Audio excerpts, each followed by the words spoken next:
Mas el Dios de toda gracia, que nos llamó a su gloria eterna en Jesucristo, después que hayáis padecido un poco de tiempo, Él mismo os perfeccione, afirme, fortalezca y establezca. Con esa palabra buena, con esa palabra eterna y con esa palabra oportuna para nosotros, nos congregamos el día de hoy. Qué bueno es que podamos estar el día de hoy también agradecidos por la semana que el Señor nos ha permitido tener a todos. Probablemente con algunos bemoles por ahí, probablemente con algunos momentos apremiantes. Pero qué bueno es tener esta palabra eterna que nos afirma, que nos anima y que nos invita a que podamos seguir adelante en Él. Les damos la cordial bienvenida en el nombre del Señor Jesucristo y nos congregamos alrededor de su persona para también acudir a su palabra, para tener de ella su consejo y dejarnos guiar en la voluntad de Dios en nuestra vida. Así es que les quiero invitar para que nos metamos de lleno y que podamos sumergirnos en la presencia de Dios, escuchando su palabra. Y les invito a que me acompañen en esta oración para ir juntos a recibirla. Y decimos: Señor, en este momento dispongo mi corazón y mi voluntad para ser oidor y cumplidor de tu palabra en obediencia. Guíame con tu Espíritu Santo para ser transformado a la imagen de tu Hijo. Que así sea.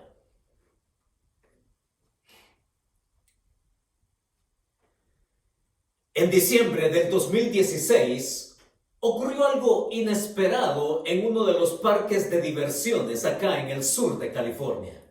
Específicamente en el parque de atracciones como lo es el Knott's Berry Farm. 2016, mes de diciembre.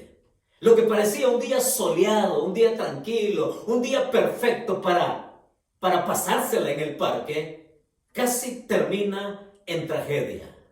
Sucede que en una de las atracciones del parque, donde personas van dentro de una góndola o una cabina, esta quedó atascada a 148 pies de altura.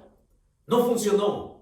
Se quedó ahí la gente atrapada. 20 personas, dentro de las cuales habían 7 niños. Y desde las 2 de la tarde y durante el resto del día se trabajó para rescatarlos. Y cuando el cuerpo de bomberos llegó, se hizo presente. Y cuando ellos usaron la escalera expansible con que cuentan para trepar a los edificios, sucede que esta escalera también se quedó muy corta. Así que pasaron a otra modalidad de rescate. La estrategia cambió. Y, bueno, lo que sucedió a continuación fue que el capitán Larry Kurtz, quien comandó el rescate, una vez posicionado en la cabina, les explicó la manera en que iban a ser rescatados. Ahora, ¿qué le parece a usted que si de pronto le dicen que usted va a ser descendido desde 148 pies de altura y que le digan que va a ser descolgado por cuerdas como estas? ¿Se sentiría usted seguro? ¿Se sentiría usted confiable de que lo desciendan desde 148 pies de altura sostenido por cuerdas como estas? ¿Sabe? Yo no sé usted, pero en mi caso, ni en mi peor demencia, yo aceptaría ser rescatado pensando en que estas cuerdas me puedan sostener. Pero el capitán Larry Kurtz les mencionó otra cosa. Les dijo otra cosa.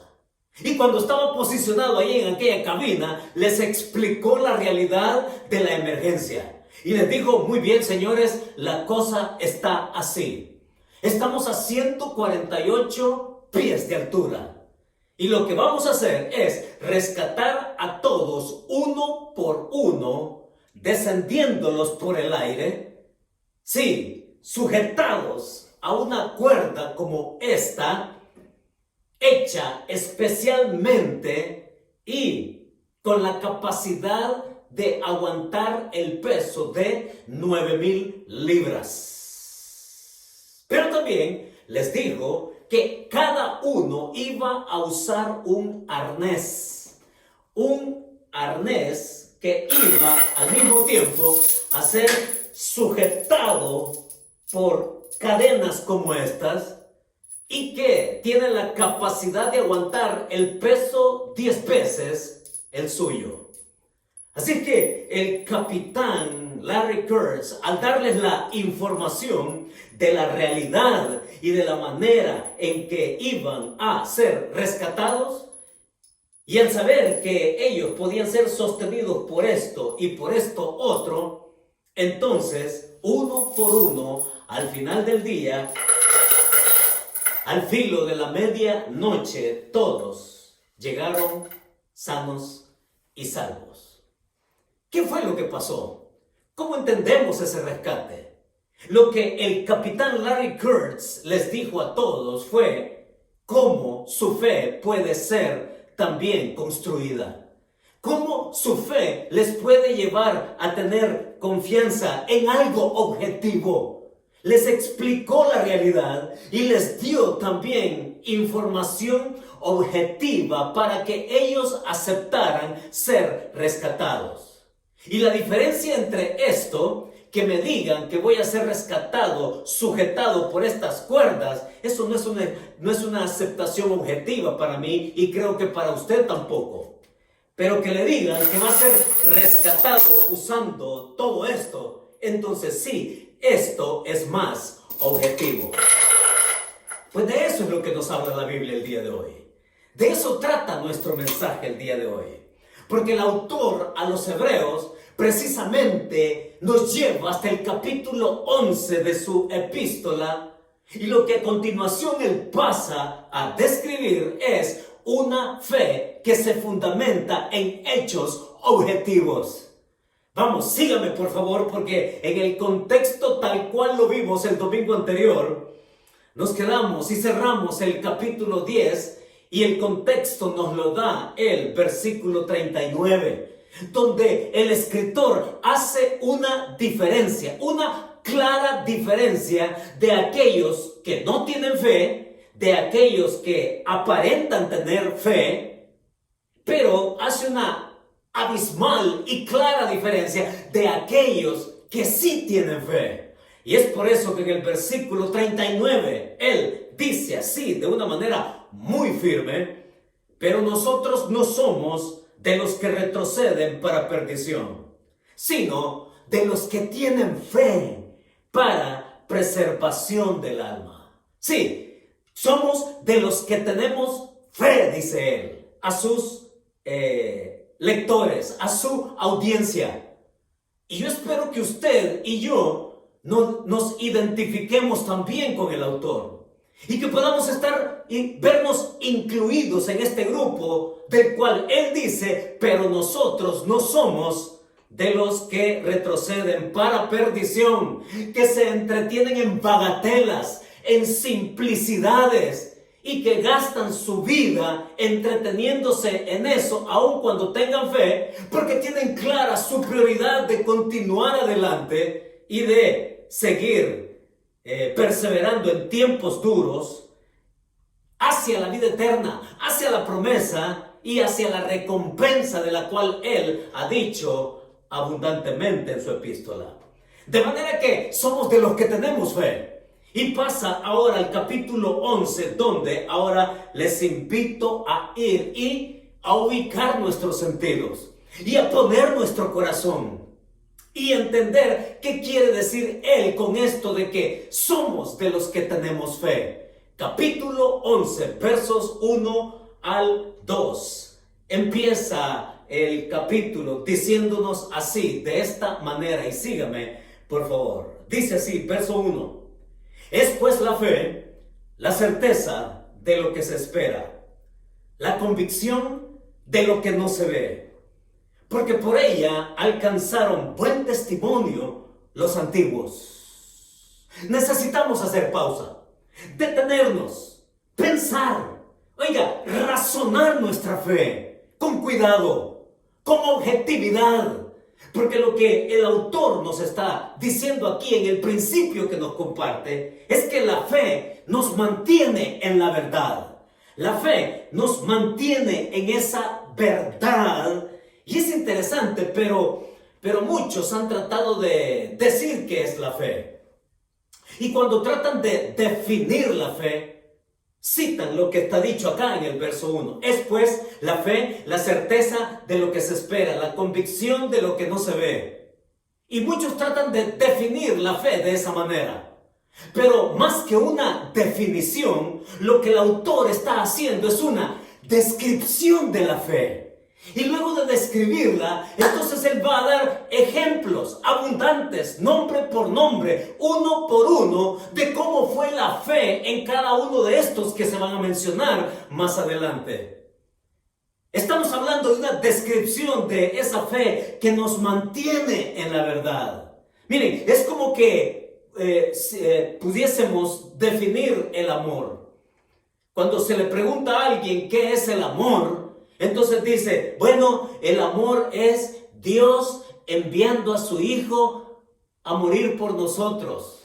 Eso no es una definición, eso es una descripción del amor de Dios. Y justamente lo mismo ocurre acá cuando hablamos de la fe. La fe es la certeza de lo que se espera, la convicción de lo que no se ve. En otras palabras, el autor aquí en este primer principio, versos 1 al 2, al decirnos que la fe nos mantiene en la verdad, es porque, mis hermanos, es que podemos tratar lo real como aquello que no se ve. Tratar como real lo que no se ve. La convicción, es decir, confianza. Y aquí en el versículo 1 dice la convicción de lo que no se ve, la sustancia, y es la misma palabra que va a usar en el capítulo 1, verso 3, cuando habla del Hijo de Dios, y cuando ahí en el verso 3 del capítulo 1 dice, el cual, hablando de Cristo, siendo el resplandor de su gloria, y la imagen misma de su sustancia. Es Jesús quien expresa a Dios completamente. Y esa expresión completa de Dios en su persona es lo que está diciendo acá en el versículo 1 del capítulo 11, que la convicción es aquello que subyace y que nos hace creer algo exterior. ¿Ya? Entonces, en los versículos del 1 al 2, cuando habla de fe, cuando describe la fe, primero tenemos que decir lo que no es. Porque muchas personas viven confundidas con esto de la fe, al punto que dicen que la fe es un pensamiento positivo. No se trata de un pensamiento positivo. No se trata de un sentimiento tampoco. No se trata de una corazonada. No, eso no es fe. La fe que nos describe acá el autor tiene que ver con tres cosas, mis hermanos. Y cuando veamos uno por uno los nombres que se mencionan, cada uno de ellos tiene tres cosas en esa fe que lo distinguen de cualquier corazonada, de cualquier pensamiento positivo, de sentirse optimista. No, eso no es fe. La fe tiene que ver, mis hermanos, primero con estar informado. Es decir, yo no puedo conocer algo o aceptar algo que no conozco. No puedo entender algo que no conozco. Y cada uno de ellos va a saber entender porque conocieron a Dios de una manera directa. Pero no solamente se trata de información, como lo vimos al principio de nuestro sermón. Se trata también de un asentimiento mental. Es decir, yo acepto eso, como lo vimos también al principio. Yo no puedo ser rescatado por un par de cintas, pero sí me parece razonable y objetivo que me rescaten con recursos que para mí me convencen. Son objetivos, ¿ya? O sea, podemos tener un consentimiento mental de los hechos, aceptarlos, estar de acuerdo con ello. Y por último también, que es lo más importante, confiar y creer, vivir y caminar de acuerdo a ello. Son tres cosas que se describen acerca de la fe acá en el capítulo 11 de Hebreos y que distinguen a cada uno de aquellos que vamos a mencionar uno por uno. Estar informado de una manera objetiva, tener un asentimiento mental y estar de acuerdo con ello. Y también poner la confianza. Estar de acuerdo con los hechos objetivos, pero también confiar en que es así y vivir de acuerdo a ello. Pero tristemente, hay que decirlo, tristemente hay muchas personas en todas las iglesias, espero que usted no esté incluido en ninguna de estas que voy a mencionar, pero hay personas en las iglesias que oyen la verdad, es decir, están informados, reciben la información, saben la verdad, y la verdad que Dios existe. La verdad es que Dios existe y se ha dado a conocer. Reciben esa información. Tienen a disposición la verdad. Y de hecho, hay personas que están de acuerdo con eso. O sea, en otras palabras, también lo aceptan. Creen que Dios existe. Creen que hay un ser superior y están de acuerdo con ello. Pero el gran problema de muchas personas es que no confían en Él, en la manera que Él propone para venir y ser salvo. Sí, creen en Él, aceptan que existe, pero no confían, y eso es lo que hace la gran diferencia, mis hermanos. Usted conocerá muchas personas que aceptan lo uno, lo otro, pero no lo tercero, confiar en Dios.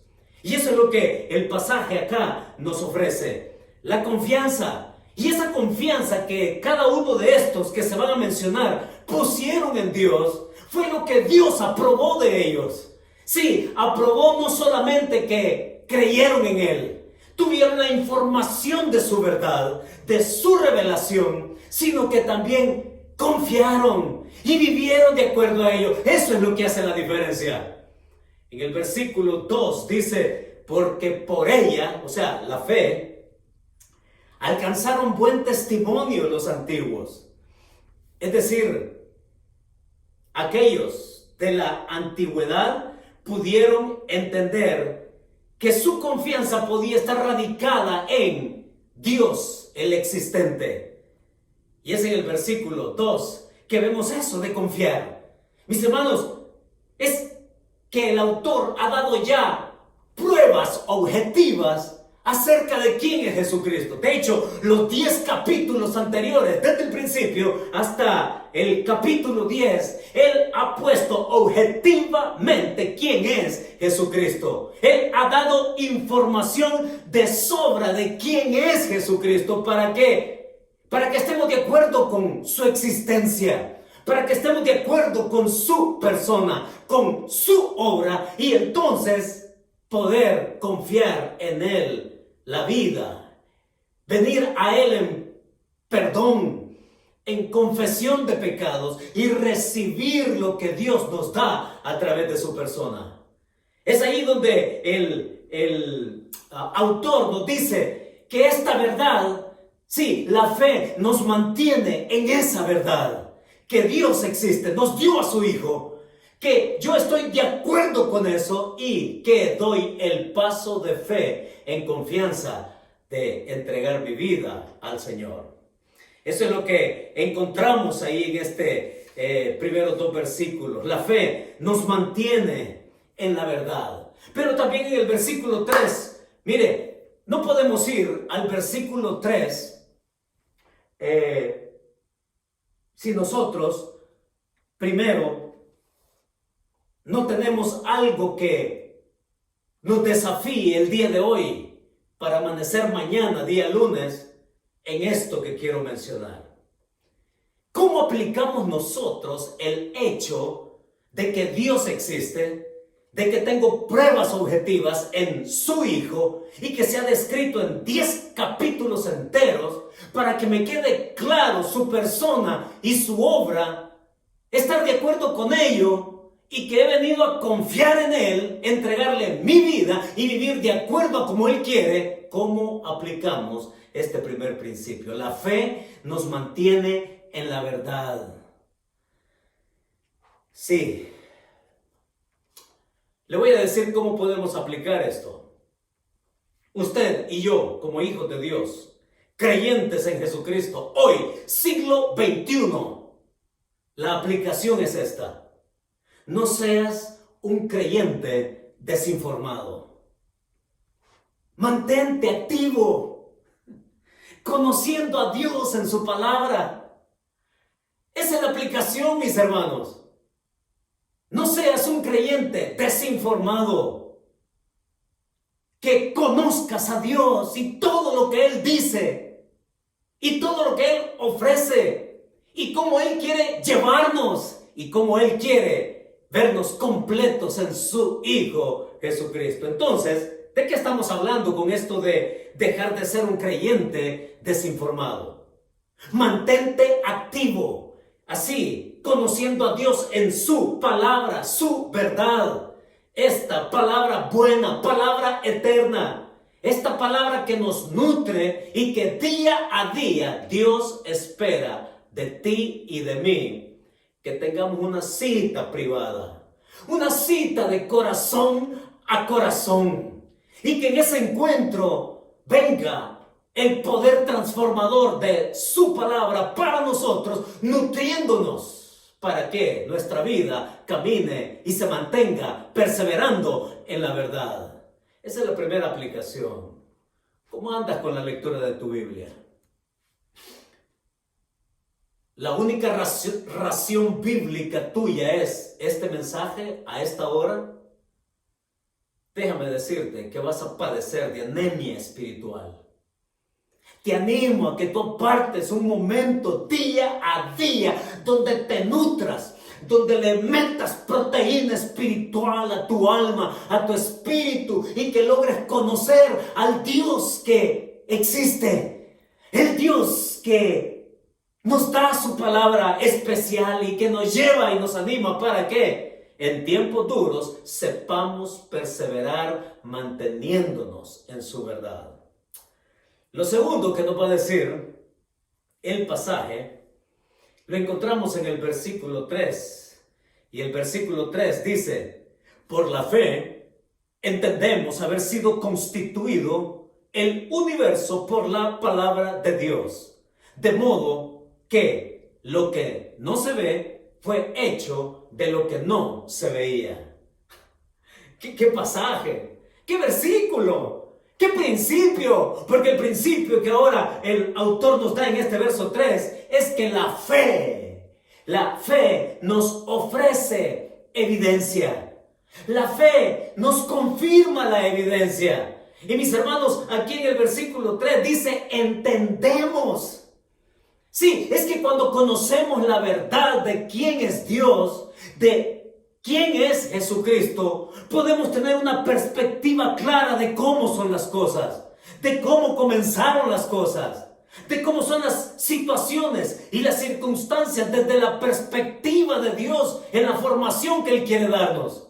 Y en el versículo 3 es esa evidencia. Y la evidencia la dice ahí en el verso: entendemos haber sido constituido el universo. Y note cómo es que hace alusión a la palabra de Dios. Una vez más, de esa que queremos nutrirnos, de esa que queremos conocer, que nos describe al Dios Padre, que nos describe al Dios Hijo y al Espíritu Santo en su Trinidad, y cómo ellos trinitariamente actúan en nuestra vida, formándonos, dice, por la palabra de Dios. ¿Cómo fue la palabra de Dios en el principio? Ya sabemos cómo sucedieron las cosas, de acuerdo a cómo lo escribe Moisés en el Génesis. Capítulo 1 y 2 precisamente habla aquí, el autor hace eco del Dios creador. Y es ese Dios creador que se pone por encima de todo lo que se pensaba entonces, de los dioses que creaban una cosa y que creaban otra, y esta otra, y aquella otra. Pero Moisés habla del Dios eterno, superior, que está por encima, y por eso comienza Moisés el Génesis diciendo: en el principio creó Dios los cielos y la tierra. Es la palabra de Dios que se va a dar allí como poderosa, con autoridad, y que dice, y las cosas suceden. Es el Dios creador con su palabra que hace el universo, que crea el universo, y que nosotros podemos ahora entender, dice aquí el autor, con esta palabra que tenemos escrita. Dicho de otra manera, la palabra verbal de Dios se convierte en palabra especial y escrita para nosotros hoy, para que nos guíe y para que nosotros podamos entonces estar seguros de esa palabra que se convierte en un ancla que nos puede sostener y llevar adelante. Miren, uno de los autores bíblicos, el apóstol Pedro, allá en su segunda carta, es interesante, habla en el capítulo 1, verso 19, habla precisamente de esa palabra. Él habla ya de lo que hemos visto, de lo que hemos oído, de lo que nosotros tocamos con Cristo, dice, refiriéndose a aquella experiencia en el monte cuando Cristo se transfigura. ¡Qué experiencia más grande! Pero aún en las experiencias espirituales que nosotros decimos tener, y muchos dicen tener, ni siquiera la experiencia es evidencia para que nosotros perseveremos. Porque Pedro, allá en el capítulo 1, verso 19, va a decir que tenemos la palabra profética más segura, a la cual bien hacemos en estar atentos como una antorcha que alumbra en un lugar oscuro. Es esta palabra bendita, buena palabra, palabra eterna, palabra de consolación, palabra de ánimo, palabra que fortalece, que transforma, que cambia y que nos hace entender cómo es que Dios quiere que vivamos. Mis hermanos, se trata de la evidencia, la creación. Es esa creación que nos da la prueba objetiva, sí, de que Dios existe. A través de lo que vemos, podemos conocer a quien no vemos, está diciendo el autor. Por medio de su creación, nosotros podemos entender y conocer a aquel a quien no podemos ver. Basta la evidencia y basta lo objetivo de la creación para decir de que esto no es asunto de casualidad, de que esto no se trata de una explosión cósmica y que vino a ser. Saben, tuve la oportunidad de platicar con un tipo genio. Y tratando de conversar con él de cosas espirituales, no sé en qué momento salió el tema de la evolución.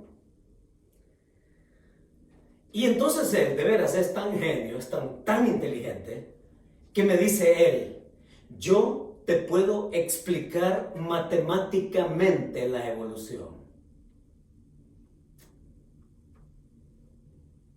Y miren, yo no soy ningún genio matemático. Es decir, yo no me voy a poner en su sapiencia a discutir la creación matemáticamente. Pero entonces le pregunto, él me dijo: yo te puedo explicar matemáticamente la evolución. Ok, le digo.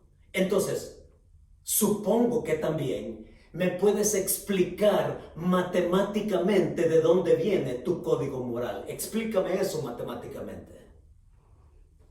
Y saben, se quedó callado. Mis hermanos, cuando hablamos de necedad y cuando hablamos de mentalidad necia, cuando hablamos de gente que aún a pesar de la evidencia que tiene, oigan, ¿quién no se ha sorprendido de un lindo amanecer, de un atardecer?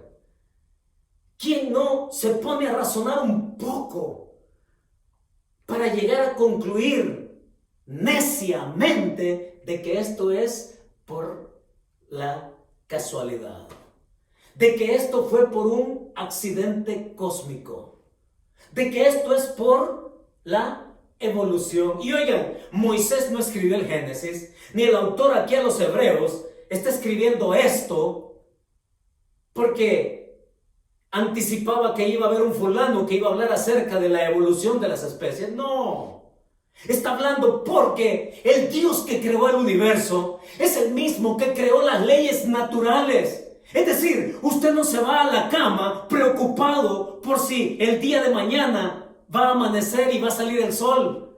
Que va a salir el sol, va a salir el sol. Es Dios quien creó y que dijo que el sol es para señorear en el día.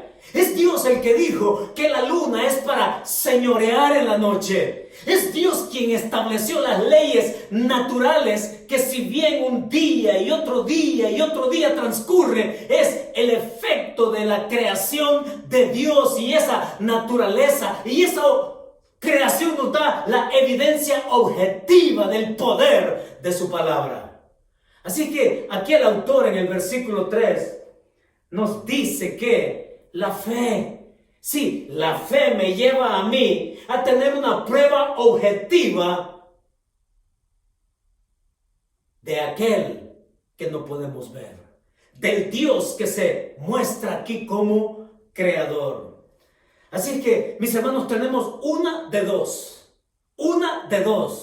o especulamos como lo tiende a hacer la mayoría de la gente, o creemos. O tenemos fe en la revelación de ese Dios que se ha dado a conocer con pruebas objetivas de quién es Él. Y en este caso, con la prueba más objetiva de su propio Hijo viniendo a nuestra historia, creyendo en Él, aceptando lo que sí existió, que sí es real, pero también el paso de fe, de confiar en la obra que Él hizo. Lo tercero que nos va a decir el pasaje, lo encontramos en el versículo 4.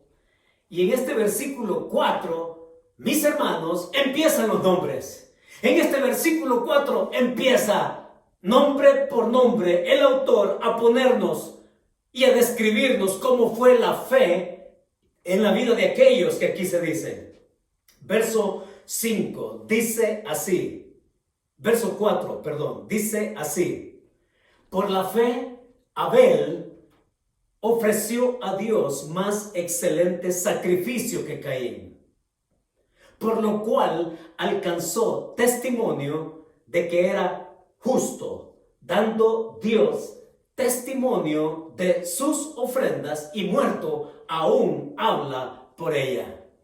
¿Cuál es el principio que ahora el autor nos da a conocer para que nos quede clara la trayectoria de cómo la fe se describe también en nuestra vida?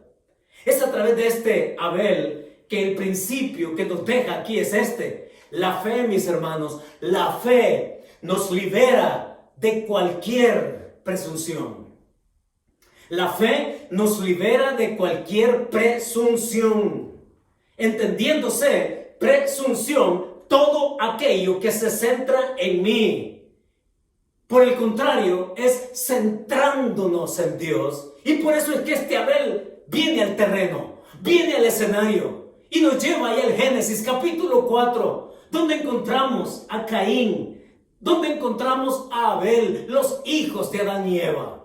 Y que cada uno de ellos nos cuenta el pasaje allá en Génesis capítulo 4, que trajeron ofrendas.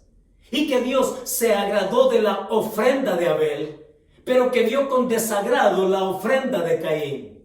Ahora, ¿en qué consiste el asunto? Vayamos en orden, porque cuando hablamos del Génesis capítulo 4, oigan, antes de hablar de la ofrenda de Caín y antes de hablar de la ofrenda de Abel, tenemos que hablar de sus personas. Es decir, hermanos, la ofrenda es resultado de algo en ellos. Es Abel. Sí, por eso es que dice aquí, por la fe Abel, y comienza con su persona. ¿Cómo es que concibió Abel que podía traer una ofrenda y que esta ofrenda podía ser agradable al Dios eterno? Fue Abel que entendió lo que es creer en Dios en primer lugar. Fue Abel que entendió el concepto de sustitución de pecado, de castigo por el pecado, a través de la sangre. Y usted se preguntará, bueno, ¿y dónde fue que Abel leyó tal cosa? No perdamos el contexto de Génesis capítulo 4, porque el Génesis capítulo 4, recordemos, se está dando allá en el desierto. Es Moisés quien está contando la historia de cómo fueron las cosas desde el principio. Es Moisés que durante la travesía en el desierto, en esos 40 años, escribió el Génesis, el Éxodo, Levítico, Número, Deuteronomio. Fue ahí en esa travesía del desierto, ya en la experiencia de pueblo redimido de la esclavitud, es que él les habla, les cuenta y escribe la historia de cómo fueron los comienzos del mundo. Y es que ahí comienza la lista también de estos que están ahí: Adán, Eva, Caín, Abel. Y en ese contexto es que, ¿cómo es que Abel supo que su ofrenda podía ser algo que le pudiera satisfacer al Señor? ¿Cómo? De sus propios padres, Abel entendió que el pecado de ellos fue perdonado por sangre derramada cuando Dios trajo y cambió su pobre y harapientas hojas silvestres en túnicas, en pieles de animales que debieron ser ejecutadas y sacrificadas para cubrir su pecado. Y es Abel que entiende aquello. Es Abel que trae una ofrenda y que, entendiendo a ese Dios, es que él es movido a creer y entonces a ofrecer sacrificio de sangre, creyendo y aceptando aquello. Y se va a convertir en todo lo que el Antiguo Testamento va a continuar dando y revelando hasta llegar a Jesucristo. Pero ya sabemos qué pasó con Caín también. Fue Caín que trajo del fruto. Y oiga, dice que Dios no se agradó de esa ofrenda. Dios entendió con agrado la ofrenda de Abel porque era una ofrenda de sangre, una ofrenda sacrificial, una ofrenda que en el contexto de cómo Moisés lo está describiendo allá en el desierto al pueblo de Israel, también continúa siendo la experiencia de ellos de tener sangre sustitutiva para redimir el pecado. De tal manera que entonces encontramos a un Abel y un hombre que comienza a describirnos la fe. Y es este Caín, que ya sabemos la historia en Génesis capítulo 4. Se da la primera muerte. Se celebra el primer duelo. Caín mata a su hermano Abel. Adán y Eva celebran el primer duelo. Pero luego el capítulo nos va a seguir refiriendo allá en el 5 y en adelante que Dios sustituye a Abel. Y ese hijo que Adán y Eva tienen se llama Set. Y luego se va a decir de Set que es el que sustituye a Abel y que a partir de él dice que los hombres empezaron a invocar el nombre de Dios. Es decir, toda esa línea de fe se va a distinguir por creer en el Dios eterno. Y mis hermanos, así va a continuar hasta Noé. Y luego otro hijo de Noé llamado Sem va a describir una línea de fe que va a llegar hasta Abraham. Y que en Abraham ya sabemos la trayectoria más fácil, más reconocible, a través de un hijo Isaac, y de este también 2 hijos, uno de ellos Jacob, de donde iban a venir 12 hijos, dentro de los cuales iba a estar aquel de donde provendría el Mesías, el Hijo de Dios. Pues este Abel, dice el versículo 4, por la fe Abel ofreció a Dios más excelente sacrificio que Caín. ¿Y sabe cuál fue el testimonio de Abel? El testimonio de Abel, dice ahí el versículo 4, alcanzó testimonio de ser justo. Es decir, creer en el Dios creador. Que la prueba objetiva lo trae al convencimiento que es así. Y que como resultado de eso, Abel confía al punto que su ofrenda es resultado de su fe y de su confianza puesta en el Dios que perdona. Entonces Dios, dice ahí, dio buen testimonio. Dios aprobó esa ofrenda. Y aún muerto, dice, habla por ella. La fe, mis hermanos, nos libera de la presunción. Y cuando hablamos que la fe nos libera de la presunción, es que nos libera de cualquier otra forma que usted pueda concebir que puede venir y estar en paz con Dios. No hay otra manera de estar en paz con Dios de no ser por su Hijo Jesucristo como mediador, como puente, como conexión, el que nos puede unir al Dios Padre. Es decir, nadie puede venir con la presunción de que yo puedo ser salvo y que puedo ser perdonado y que puedo ser justificado por las cosas que puedo hacer a mi manera. Lo que pasó con Caín, por eso fue el desagrado de Dios. Él vino a su manera, presentando a su manera aquello que él pensó y suponía podía ser agradable a Dios. Y dice que Dios no vio con agrado la manera en que Caín vino a ofrecer a darle aquella ofrenda. Lo único que nos hace ser justos delante de Dios es confiando en Cristo, en su sacrificio, como el único medio que Dios nos ha dado para ser declarados justos. Es Abel entonces el que se menciona ahí. En primer lugar, el que encabeza la lista. Y mis hermanos, este que fue asesinado, oigan, este que fue asesinado, es decir, de una manera, diríamos, injusta, de una manera impropia, de una salvajada doméstica, al ensañarse su propio hermano en traición a la familia, y que muere de una manera trágica, injustificable por cualquiera desde cualquier punto de vista, se menciona también otra vida. Y es Enoc. Mire, en el versículo 5 y en el versículo 6 encontramos nuestro siguiente principio. Dice el versículo 5, por la fe Enoc fue traspuesto para no ver muerte, y no fue hallado porque lo traspuso Dios. Y antes que fuese traspuesto, tuvo testimonio de haber agradado a Dios. ¿Nota usted a simple lectura lo que tenemos en el verso 4 y en el verso 5? En el verso 4 encontramos a un hombre asesinado. A un hombre cuya vida le es cortada así repentinamente y de tajo.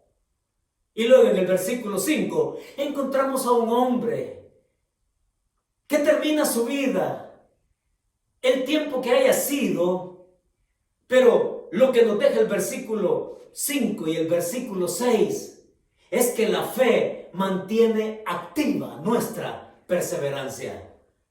Lo que se dice de Enoc aquí es que el hombre supo caminar toda su vida con Dios.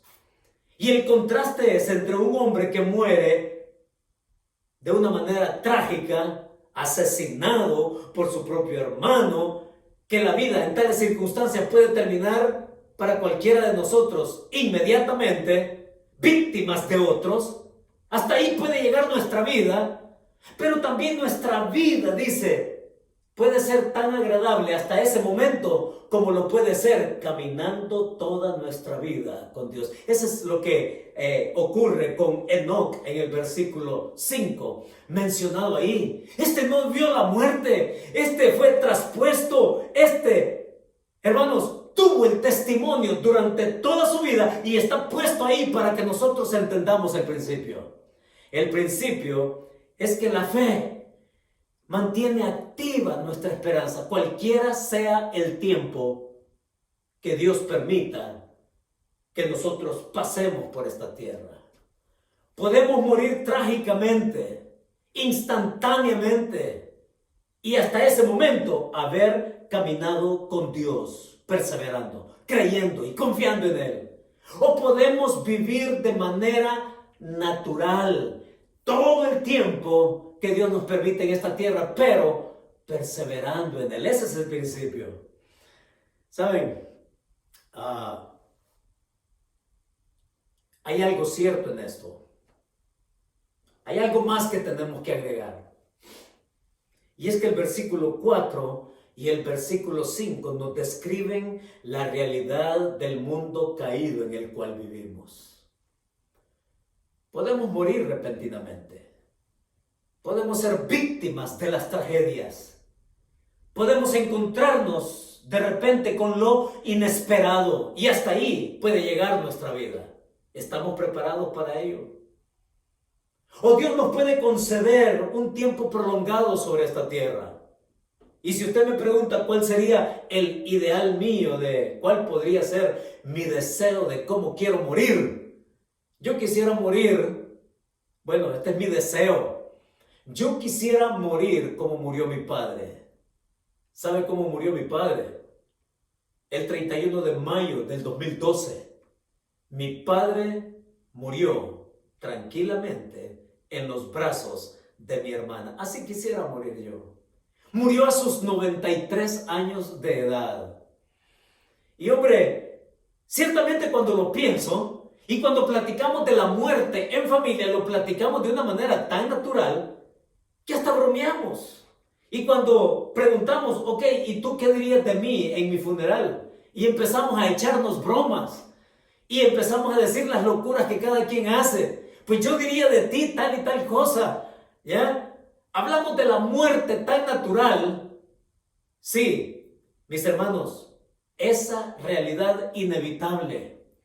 Pero cuando hablamos de el tiempo que sea y que podamos morir repentinamente o que nuestro tiempo se extienda en esta tierra, el principio que nos deja el versículo 5 y 6 es que la fe nos mantiene activos en perseverar.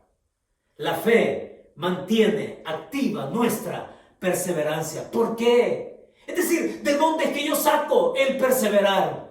Y es que todo el pasaje del capítulo 11 nos va a describir que cada uno de ellos supo perseverar en las promesas de Dios. Mis hermanos, ese es el fundamento, confiar en las promesas de Dios. De eso se trata todo el capítulo 11. Por eso es que aquí no podemos hablar del yo decreto y yo declaro. Mis hermanos, cuidado con eso. Vamos a hablar de esto más adelante, porque es algo que tiene confundido a medio mundo cristiano en esta vida. En el de yo decreto y yo declaro. Oiga, ninguno de nosotros está para manipular a Dios en primer lugar. Segundo, en ningún lado de las Escrituras encontramos la enseñanza de decretar o de declarar. No existe.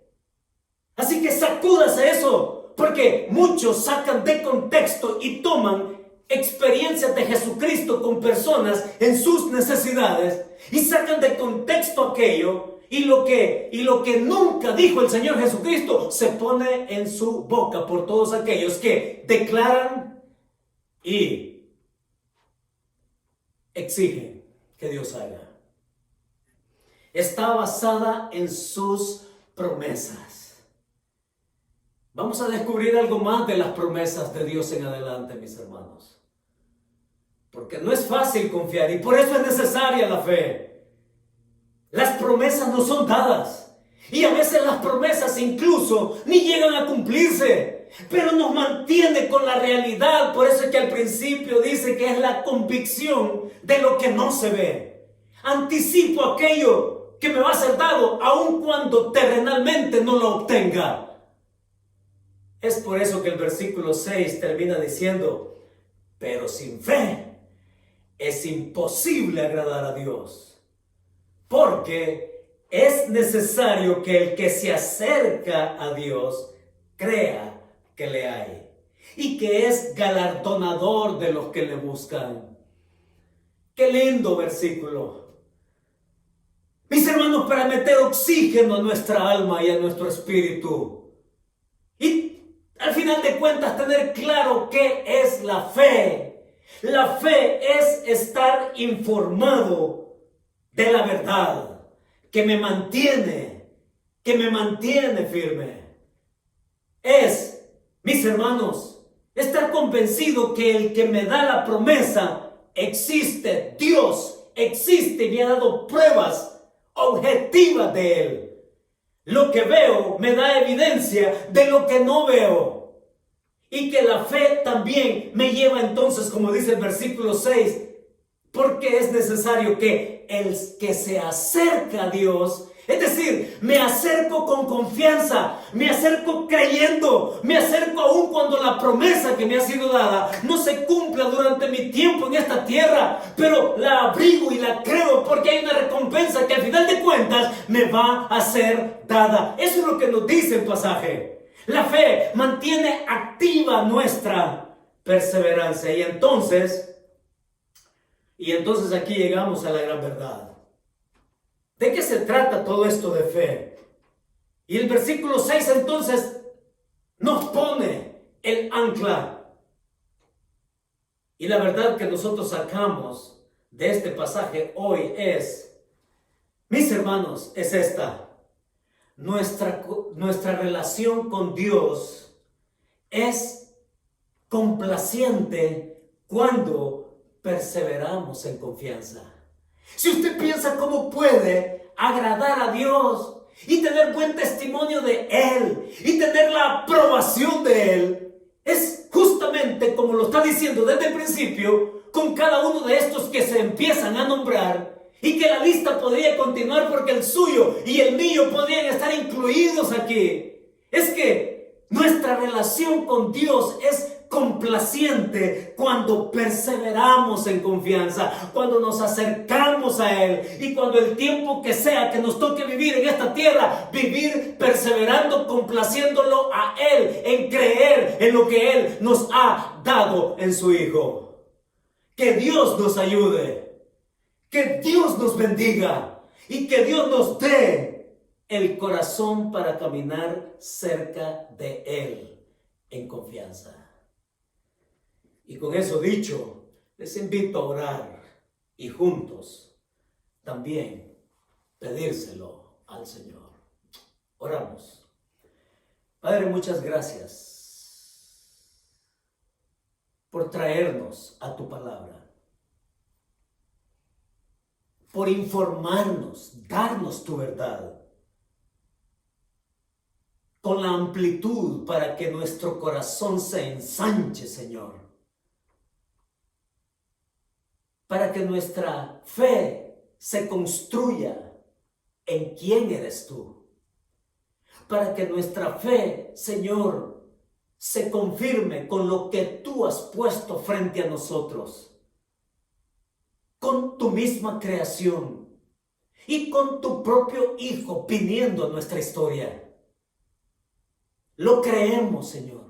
Lo aceptamos, pero también confiamos en las promesas que tú nos has dado a través suyo. para que el tiempo que nos toque, Señor, pasar por esta tierra, podamos complacerte perseverando como el gran deseo de tu corazón. Yo oro por los que estamos ahora mismo en casa. Oro, Señor, para que tú les perfecciones, afirmes, fortalezcas y establezcas en tu verdad. En tu verdad, Señor, que nos da confianza, que nos hace acercarnos a ti, Señor, con la convicción plena de tus promesas cumplidas en el tiempo tuyo. Muchas gracias, Señor. Así nos ponemos en tus manos para que sea una semana de perseverancia complaciéndote en tu voluntad, caminando juntos en Cristo Jesús. Amén y amén. Mis hermanos, que Dios nos bendiga.